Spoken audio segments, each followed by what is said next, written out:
Okay, so what are we going to do about it? Let's just say that we recognize something in our lives. What are we going to do about it? I'm a realist, and the realist answer is most of us are going to do nothing. And we're going to do nothing because of the Tilly hypothesis. You believe it, and you don't even know it. So let me fill you in on the Tilly hypothesis. 4 years ago, Pastor Doug Allard asked me to watch his dog. He's going away for the weekend, and he says, "Hey, would you watch my dog, Tilly?" I'm like, "Yeah, the Ericksons are dog people? Sure, no problem." Famous last words. This dog hated me. This dog detested that it had to breathe the same air that I did. And within 2 hours of being at my house on Friday afternoon, this dog devised a jailbreak that will go down in history. I'm in the backyard with my 2 kids, who are 5 and 3 at this point, and I'm like, "Hey, where's the dog?" And I notice the back door of the garage is open, which is not a big deal, except that the front door of the garage is also open. So I go running through the garage, out the driveway, into Maple Drive, and I'm like, "Tilly, Tilly!"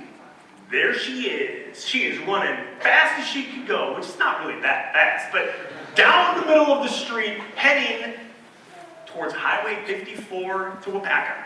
Sweet. So I start running down the street. "Tilly, Tilly!" Okay, I get 3 blocks down. 3 blocks down, and I realize I have 2 problems. The one problem is that the dog is still heading towards Highway 54, and the second problem is that I have a 5-year-old and a 3-year-old at home unsupervised because Lorraine is gone for the weekend. I'm like, kids dog, okay, kids. So I'm running, sorry Doug. So I'm running back, grab the kids, I'm like, "Where's Tilly?" Throw them in the car, we go busting down Maple Drive. Okay, now we're 1 block away from Highway 54, and this dog is running around in this apartment lawn complex, right? And I'm like, "Tilly, Tilly, come here, you're such a good girl." Total lie. I lied, I admit it, sorry. "Come here, if you come here, I'll buy you bacon." Tilly ain't buying a thing. She's not believing any of this. At this point, a Plover police officer drives through my neighborhood, says like, "Hey, you need some help?" I'm like, yes, I do. So now me and the police officer are chasing the dog, okay? Tilly's having her way with us right now. She takes back off, now heading west on Maple Drive, which is good. This is back towards home at least, until she takes a hard right on Wilson Avenue. Wilson Avenue ends at Highway 54 the other way, which is a 4-lane road, people driving 45 miles an hour right there. Tilly has realized that the fastest way to get away from me is the middle of the road. There ain't no sidewalks, there ain't no lawn, middle of the road, here we go. The police officer is chasing the dog in the car, I'm chasing the dog in the car, my kids are like, "Where's Tilly?" Tilly gets to the stop sign, does not look both ways for safety, takes a hard right onto Highway 54, and I'm just like, Doug isn't even at the spot they're going on vacation yet, and I'm like, "Dog's dead." I mean, like, really?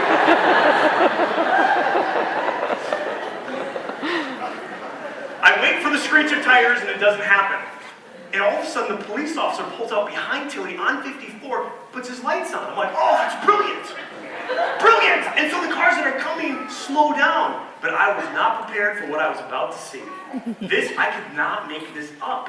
I pull out onto Highway 54 behind the police officer with his lights on, and I see there are 2 other Plover police officers at the intersection of Highway 54 and Post Road. This is a major intersection, people.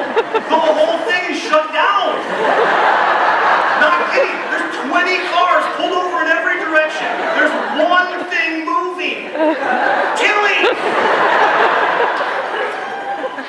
By now, Tilly realized this is a victory lap, man. She slowed down and she's just cruising through the intersection, like puts her blinker on, because people are laughing their heads off. She heads north on Post Road. Now the dog, 3 police officers with their lights on, and me are chasing this dog at 10 miles an hour, and my kids are like, "This is the best!" That was not what I was saying. Tilly grows tired of Post Road, takes a left onto Willow, 2 blocks down, jumps into the woods. Bye-bye, Tilly. It was at that point that my 5-year-old says to me, "Dad, I don't think Tilly wants to go home with you."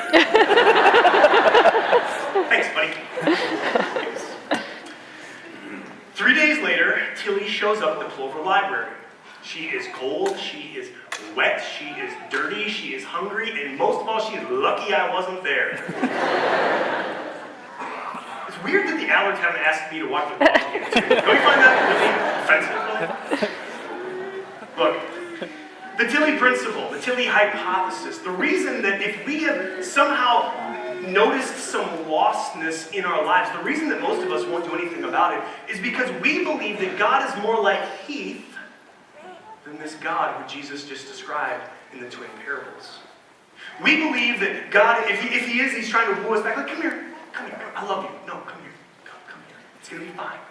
But as soon as he grabs hold of our collar, there is yelling, and there is screaming, and there is punishment, and there is shame, and you're going to get locked into a crate, and you're never going to get a doggy bone ever again. Like, that's why when we recognize some deficiency, some lostness in our life, we are so apprehensive to take God up on his word. The Tilly hypothesis, it's not true. Jesus gives us such a different picture, a celebratory God. When that which is lost is found, there is a celebration. You are not met with a shame fest when you raise your hand and say, I'm ready to be found now. You're met with amazing